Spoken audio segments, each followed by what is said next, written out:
for the round of applause. We had Benny Snell in here earlier, and I do think that he has achieved a rare ability to have an outgoing personality without letting his ego make him seem not humble as a rookie. Because we've all seen guys come in here with big attitudes who have a comeuppance pretty quickly, and he doesn't seem to have had to need to learn that lesson. He seems like a pretty respectful guy coming in, and really, as much as he's, kind of a funny, outgoing guy with the whole Snell persona, he seems like he's ready to get to work. Not only him, but I just think it's something that all the young guys need to understand. We need to know what you're capable of before we really get to know you. And you just need to be low profile and prove that you belong and drop some of those stakes in the ground. And there'll be plenty of time to gain the intimate relationships and get to know them on a personal level and let your personality show. Right now, we're just interested in getting him up to speed with what he needs to do and seeing what he's capable of doing. I think he understands that. I think a lot of the young guys today have an understanding and respectful of that element of this process. Mm-hmm. It's fun to watch this training camp. When we're talking about his, personality and stuff, and of course, you were asked many times about, addition by subtraction. You don't have the Le'Veon Bell, the Antonio Brown situations anymore. You're moving on with a new team, and in a lot of ways, it's a lot more fun as a Steeler fan to look at all the options and potential weapons that Ben has in his arsenal offensively. Benny adds to that, certainly. But Juju has really seemed to step up and take the lead as, his first year at number one. I mean, when a 22-year-old guy is out there inspiring guys who are 5 and 6 years older than him, that's got to make you feel pretty confident that he's the guy. Yeah, but, it's like breathing for him. It's been a natural maturation process for him. He's had unique success probably early at every stage of his career. He was uniquely successful as a freshman at Southern Cal and was probably a captain-like guy by his second year and so forth. And so he's kind of gone through that same maturation process. It's a very comfortable thing for him. He's blessed in that way. The big thing is he's showed up in great shape. He's made himself available every day, and he's wearing that responsibility, showing the young guys what it means to clock in and day out and provide consistent play and performance, and that's more important than the words. Has he added anything, in your estimation, to what he's able to do on the field in the offseason? Oh, certainly. I see growth and development in all aspects of his game and play, but that's not earth-shattering or groundbreaking. He's had a lot of success, but he is still very much in development. He's a young guy. He took the significant step a year ago in year two to show up in great shape, in professional shape. He utilized that first year's experience and showed that understanding by showing up in great shape, and it was a springboard in terms of him going on to his first Pro Bowl. I imagine he wants to continue that. I know that we need him to. I know that we need him to provide leadership. I know that we need quality play for him, and I think he's game for all of that. Yesterday in your press conference, you did something that you rarely do, and you praised a young guy in camp and talking about Camp Kelly and what he was able to do defensively for you guys. That's that kind of made my eyes go up like, whoa, is Coach really saying he likes what this guy's doing? Is he trying to light the fire under Davis to get him back on the field? What was it that made you willing, I guess, to praise what he's done so far? The body of work is such that you can't deny it. I mean, Davis has missed a lot of work. This guy's gotten a lot of work even dating back to the spring. I mean, this guy's getting a lot of first-team reps, so to deny that it's going well would be less than honest. So he's done some good things. He's earned the opportunities. He's continuing to get it because of the misfortune of Davis's availability, such as life in this thing. He's taking advantage of it. Mike, I don't know how much you pay attention to what we say or write. I suspect it's very little. But one of the statements that really got a lot of people's attention was two, actually. Ben Roethlisberger talking about his passion is renewed. He loves football again. And Vance McDonald saying that he's seeing a different demeanor, a different set of actions from Ben, a different guy. What are you seeing from your quarterback relative to what you have become accustomed to seeing?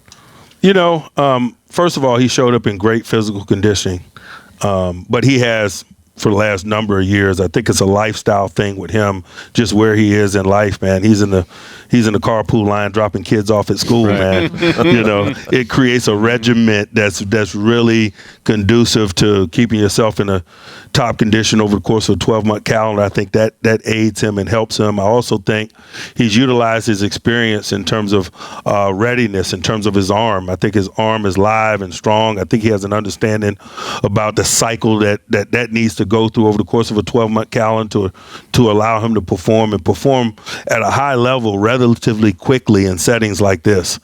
He's just getting better because of those things, that experience, the understanding, his overall readiness. And I think he's spending more time appreciating, these interactions with these guys. I mean, let's be honest, man, this guy's played a lot of ball. There's urgency where he is in his career. He's seen more days in this game than he's going to see. And I think he feels that urgency, and he's just enjoying it. He's had a blessed career. He's had an unbelievable amount of success, yet it's still fun for him. And I think he's, really appreciating some of that. I wanted to ask you about the series finale of Game of Thrones. Did you sign important stuff here? Did you sign the petition for them to redo season 8, or what was your assessment of the last season of that series? It was a moment in time. It was awesome. It's over.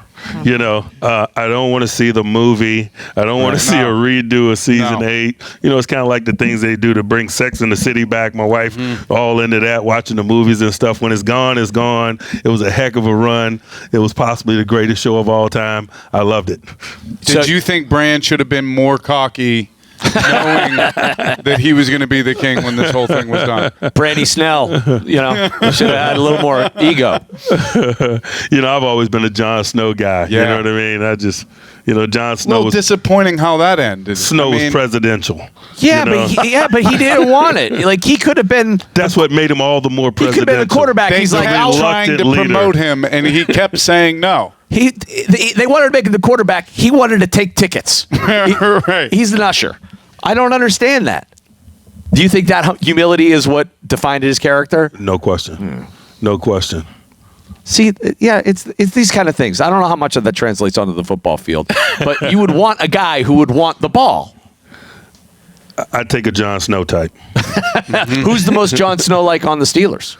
Wow. Vance McDonald is Jon Snow-like. Yeah.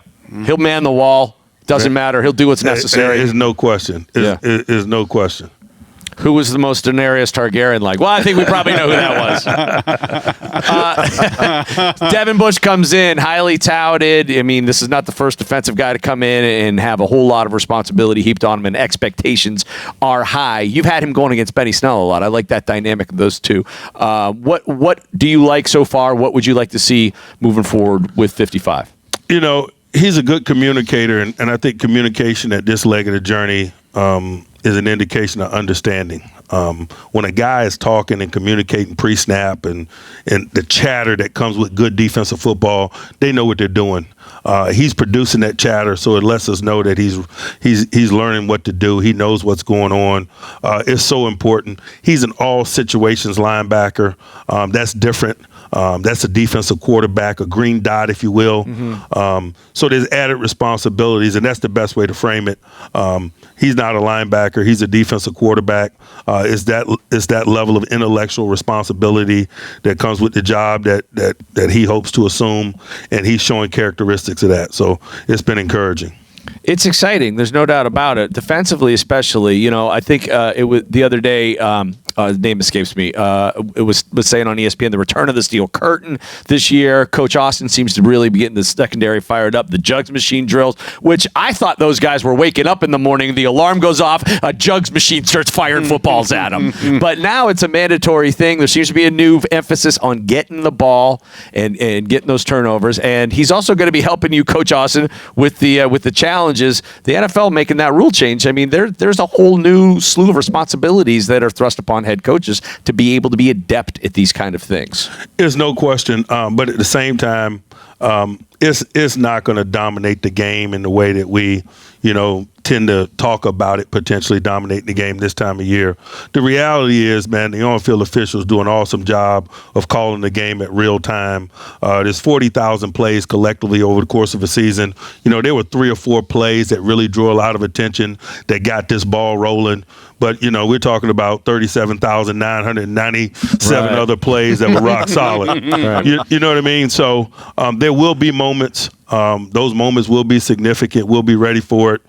But it's not going to be this earth-shattering, ground-breaking cultural change. I just don't believe that. I got a high level of trust in the quality on-field officiating. How excited and how interested are you to get this whole unit defensively out on the field together, and how important do you think it is? Man, I just love every little segment of the process. I'm excited about obviously getting the season started, but I'm excited about the day, man. You're in week 3. It's a dog day. It's a Wednesday. There's not a lot to be excited about. It is if you love football. It is if you're right-minded. I'm interested in people displaying that on a day like today to see who's got a love affair with this game, that who's hustling around and having fun for no reason. You know what I mean? Yeah. I just got that type of relationship with the game. I have that level of respect and love for the game and looking to do business with guys that feel similarly. So I love every component of it. I am excited about the road that lies ahead, but, man, I'm excited about today. I'm excited about pitting Benny Snell and Devin Bush against one another today and rolling the ball out there and see what happens again. It seems like you got depth in areas where in the past there was always a concern. The offensive line, that seems to have been a seamless transition with Coach Munchak going out west. Filer's doing great, and you switched things around the other day, and you had one starter on the line, and they're still able to protect Ben. That next man up thing really applies to what you got going on in the offensive line. The versatility and the teaching that goes on in that room. Sean Surratt has worked shoulder to shoulder with Munch, and, man, he's more than ready. He's doing a heck of a job. We've hired also Adrian Clem as an assistant offensive line coach. They're doing a heck of a job. The guys are doing a heck of a job. You got to be versatile at that position, and a lot of our young guys are displaying that versatility. Tackles are swinging. Some guards are working out to tackle. All the interior players are snap capable. It provides us a lot of flexibility and really makes us a strong unit. This camp, we've been talking a lot about the fans again making the pilgrimage here to Latrobe, and what a special thing that is. But I have to wonder, if you had your druthers, would you rather do things without any fans anywhere near you to get ready for the season, or do you like the fact that they're a part of the process, that they get to see what's happening as it's happening in real time? I like the fan component of it.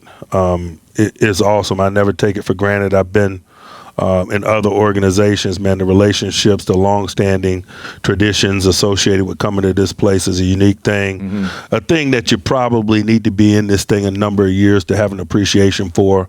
I have been, so I do.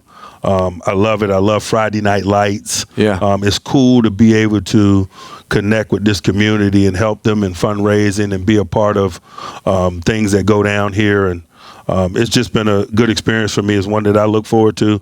It's awesome to see and connect with people in this setting. Once the ball gets rolling in the season, there aren't those intimate interactions. From time to time I sign autographs after practice, and I'll take a picture with a family.